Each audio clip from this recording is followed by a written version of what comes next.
Ça, c'est moi, après avoir enfin passé mes concours en prépa scientifique. Mais avant ça, moi, c'était plutôt comme ça. J'en avais marre de la prépa et je savais pas comment me préparer pour réviser pour les concours. Donc c'est pour ça que toi, derrière ton écran, je te dédie la vidéo d'aujourd'hui. Et donc aujourd'hui, on va parler de comment on organise sa période de révision 2 semaines avant les concours. À part tes fêtes, aujourd'hui, je t'explique comment j'ai fait pour me préparer aux concours de prépa scientifique, aka les concours les plus difficiles que j'ai eu à passer et les seuls, en fait. C'est parti. Mais avant ça, moi c'est Yasmine et je te partage plein de conseils pour t'aider à réussir ta prépa et ton orientation post-prépa. Donc n'hésite pas à t'abonner. D'ailleurs, pendant les 2 prochaines semaines, je vais pas mal faire de contenu sur je t'explique la notion, par exemple en thermodynamique en 5 minutes. Ça va t'aider à réviser et à continuer à travailler en fait, même pendant tes moments de repos. Donc ne t'inquiète pas, je suis là pour toi. Et d'ailleurs, dites-moi en commentaire par quelle notion vous voulez que je commence pour je t'explique en 5 minutes la notion. Bref, la vidéo peut enfin commencer. C'est parti.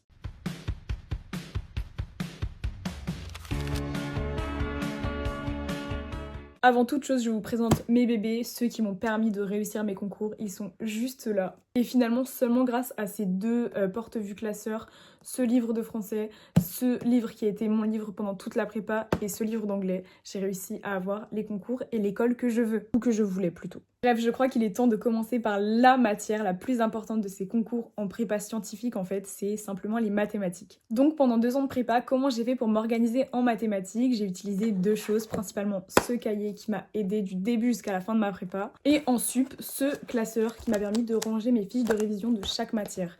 Fiches de révision qui étaient une copie double finalement. Donc voilà. Donc en maths, la première chose que j'ai fait pour pouvoir reprendre mes révisions de concours, c'est évidemment reprendre ce cahier. Ce cahier, c'est un cahier où, hop, comme vous voyez, il y a des choses écrites dedans, dehors.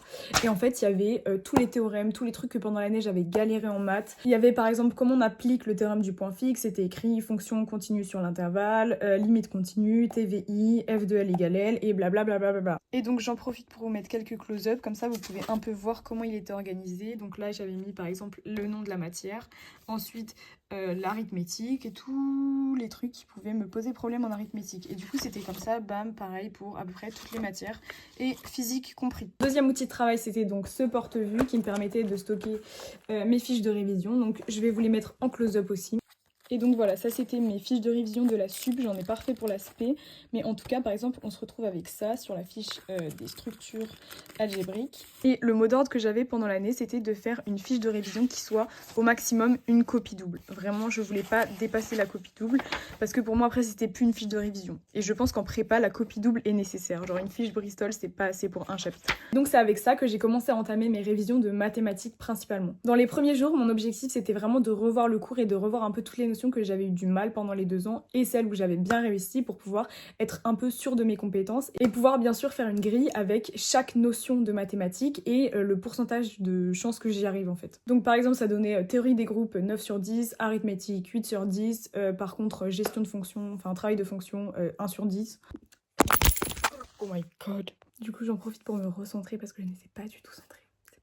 Grâce à cette compréhension de moi-même, j'ai pu en fait préparer les 2 semaines de révision qui arrivaient en mathématiques. L'objectif des 2 semaines de révision pour moi il était clair et en fait je pense que tout le monde devrait fonctionner comme ça si on a un petit peu des difficultés ou des lacunes dans certains chapitres. C'est vraiment de remettre à niveau en fait toutes les notions de mathématiques qui nous a manqué pendant les 1 ou 2 ans de prépa. Ou même les 3 ans de prépa en fait. Mon but c'était que pendant les 2 semaines je refasse tous les chapitres mais intégralement et en repartant du cours, des exercices d'application, des exercices un peu plus approfondis et d'un type problème qui permet de se mettre en jambes et de se préparer principalement au concours. C'est clairement ce que j'ai fait pendant mes 2 semaines de révision. Également, j'ai beaucoup travaillé avec la banque CCINP, donc la banque des oraux. Vous aurez l'occasion de vous en rendre compte pour les filières MP et MPI. Mais par contre, si vous êtes en PC, PT ou autre filière, en fait TSI, vous pouvez utiliser cette banque CCINP, MP, MPI pour pouvoir vous aider et vous entraîner sur des exercices qui sont en plus corrigés. Je mettrai le lien de la banque CCINP du coup dans les commentaires. Il y a à peu près une centaine d'exercices qui est intégralement corrigé, donc c'est vraiment trop cool pour pouvoir s'entraîner.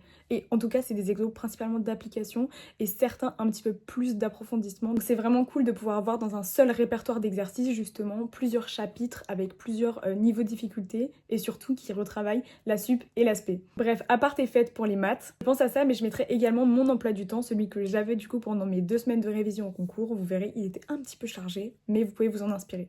Et vous pouvez d'ores et déjà le retrouver sur mon site internet, la version un peu plus jolie de cet emploi du temps qui est disponible donc sur sur la partie maths de mon site internet. Bref, pour la partie petit bilan des mathématiques, je dirais que c'est vraiment super important de reprendre du cours jusqu'à au niveau difficile en fait et de faire crescendo étape par étape. C'est ce qui va vraiment vous aider à progresser en maths et qui vous permettra de revoir tous les chapitres et de vous préparer au mieux pour les concours. Maintenant, passons à la matière que j'ai trouvé le plus difficile et le plus cool en même temps à réviser, c'est bien évidemment la physique. Et du coup, c'est avec ces deux petits bijoux que j'ai réussi à avoir de très bonnes notes au concours des mines. Cette fois, on va commencer par celui-ci et du coup, pareil que un peu le porte-vue de tout à l'heure pour les maths, c'est un porte-vue qui regroupe les fiches de révision du coup de physique, hop hop. Et encore et toujours le bon vieux méthodo qui m'a servi pendant 2 ans de prépa, du coup je vous fais des close-up tout de suite. Donc hop, si on part comme ça, on voit qu'il y a de chaque côté des fiches de révision. De ce côté-là, c'était optique, de ce côté-là, c'était thermo. Si on sort une fiche de thermo, ça c'est la thermo de sup. Et par exemple, hop, il y a toute une fiche de révision. Ça c'est toutes les notions principales à savoir, slash définition. Hop, et après on a toutes les parties cours. Du coup, ça c'était le premier chapitre de thermo, ça c'était le deuxième. Derrière, il y avait le troisième que je n'avais pas fait. Et ensuite, il y a la fiche de thermo de spé. Bref, ça marche un peu comme ça.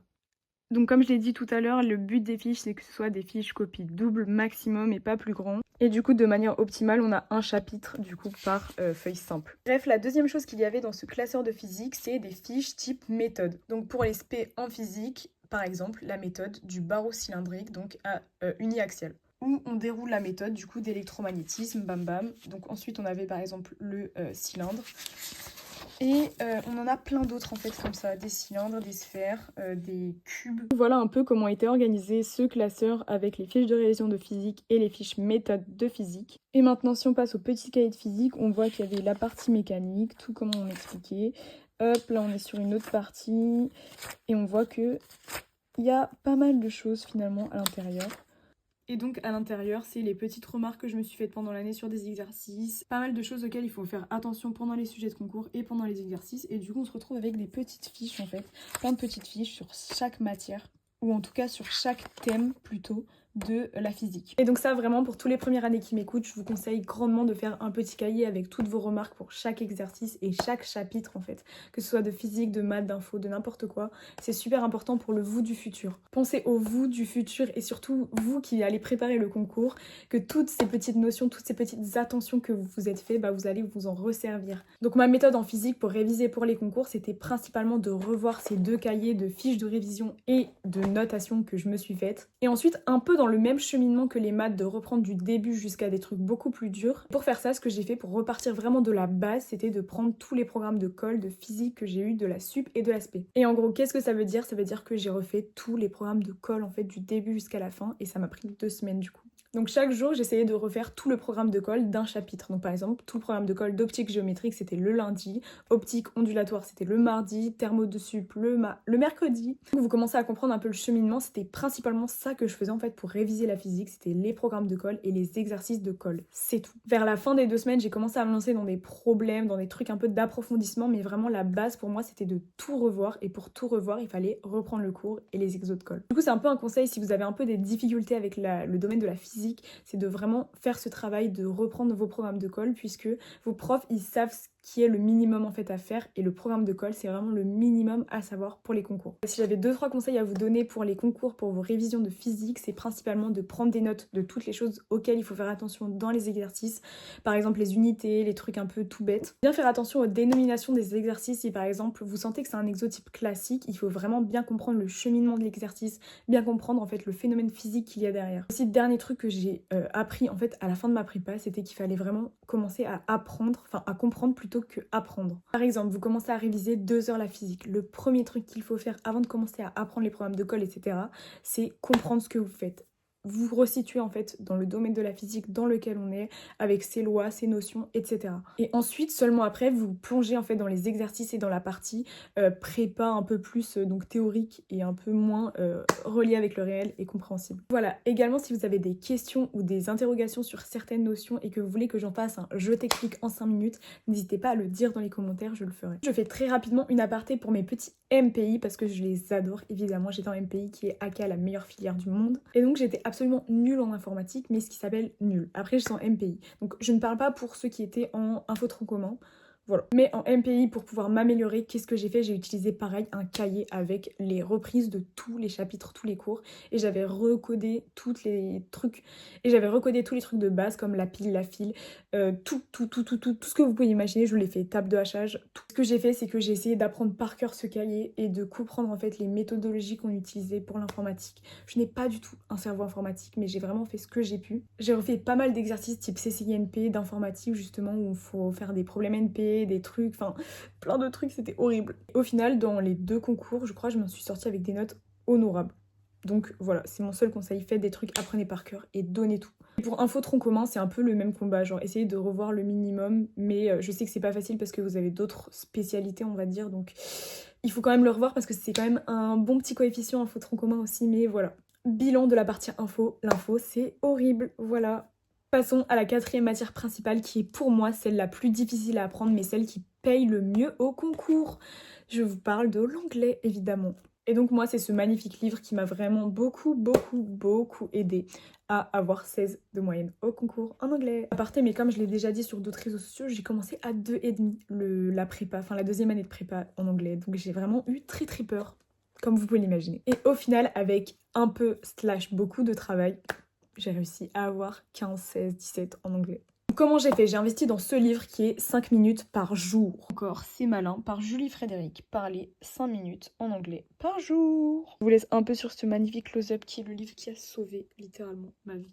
Mais en gros, pour vous faire un peu le topo, à 1 mois des concours, je vivais, je mangeais, je dormais anglais tous les jours. Je ne faisais que parler anglais dans ma tête, je faisais que de l'anglais. Parce que je me suis dit, meuf, il faut absolument que tu aies des notes bonnes en anglais parce que tu as 6 de moyenne actuellement, ça va te flinguer tes concours et je suis moyenne dans les autres matières et en tout cas, je ne suis pas fiable. Donc, il me fallait absolument un truc qui me permette de augmenter ma moyenne / en fait de compenser mes notes de merde dans les autres matières. En gros. Donc, comme vous voyez, j'avais beaucoup de pression pour l'anglais et donc j'ai vraiment donné tout ce que j'avais pour réussir en anglais. Et ça a marché. Mon conseil vraiment pour vos révisions de concours en anglais, c'est qu'il faut vous dire que le but ce n'est pas de bien parler anglais. En tout cas, c'est pas le but des concours. Le but c'est de faire semblant de bien parler anglais. Et ça c'est une grande différence vraiment. En tout cas, le but c'est pas que vous deveniez bilingue. Ça c'est sûr, la prépa n'a pas pour but que tu deviennes bilingue. La prépa a pour but que tu passes devant les autres au concours en anglais. C'est tout. Comment j'ai fait pour faire ça et passer à des notes genre 16? J'ai tout simplement fait pour les synthèses de documents, j'ai fait une petite synthèse à trous qui m'a permis du coup de faire genre que je savais bien parler avec des beaux mots, des phrases que ma prof avait faites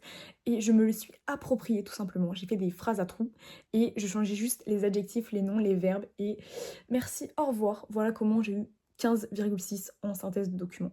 Tout ça pour avoir pompé tous les conseils de ma prof finalement qui m'a permis d'avoir une très bonne note alors qu'elle-même me mettait des mauvaises notes.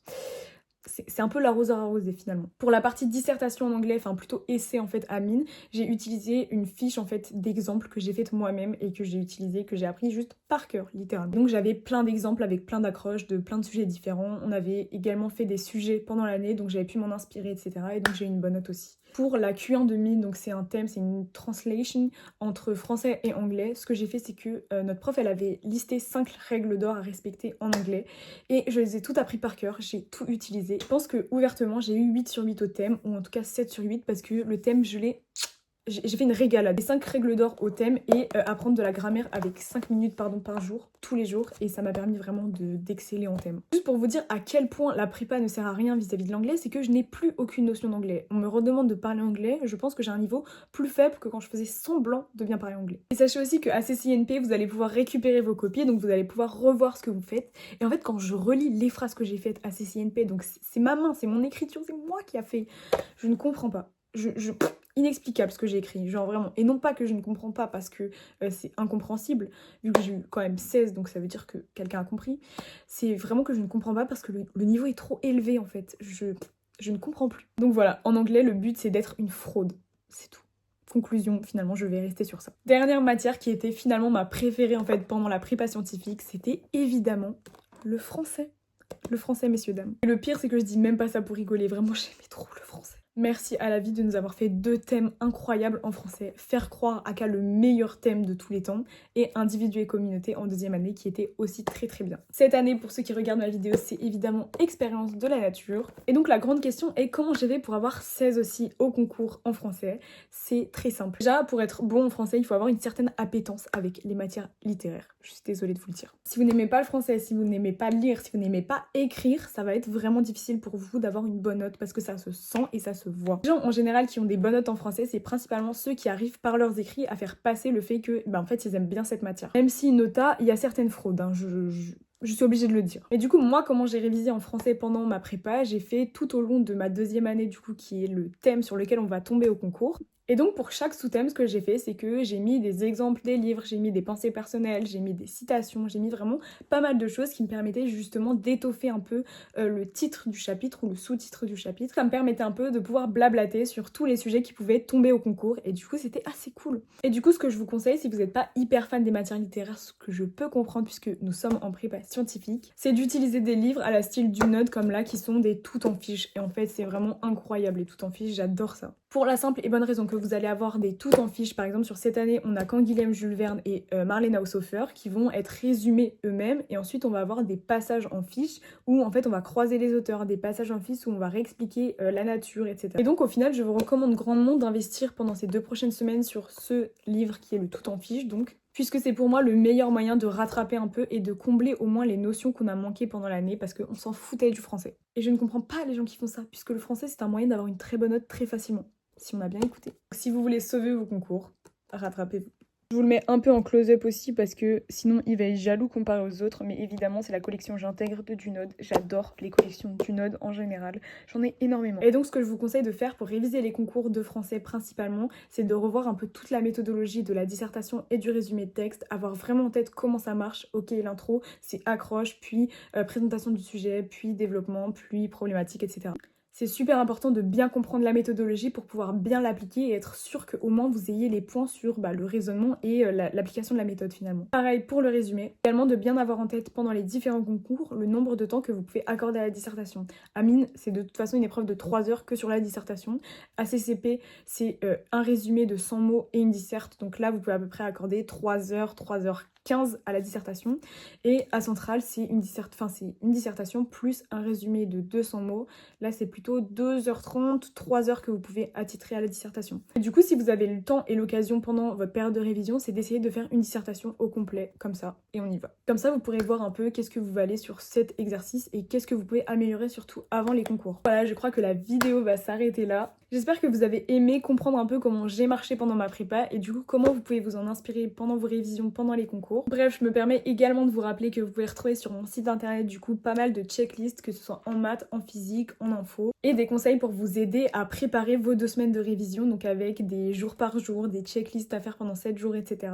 C'est vraiment trop cool et vous pouvez le retrouver sur mon site internet du coup yasprepa.fr. D'ailleurs, vis-à-vis de ça, si vous avez besoin d'exercices, de choses, n'hésitez pas à me le dire dans les commentaires, du coup je pourrais rajouter des choses sur le site, mais également en vidéo, donc n'hésitez pas à le faire. Donc voilà, je vous remercie en tout cas grandement d'avoir suivi et écouté cette vidéo jusqu'à la fin. N'hésitez pas à la liker et à vous abonner si c'est pas déjà fait. Et je vous dis à la prochaine. Bye. Si vous êtes resté jusqu'à la fin, mettez le mot étoile. Bisous.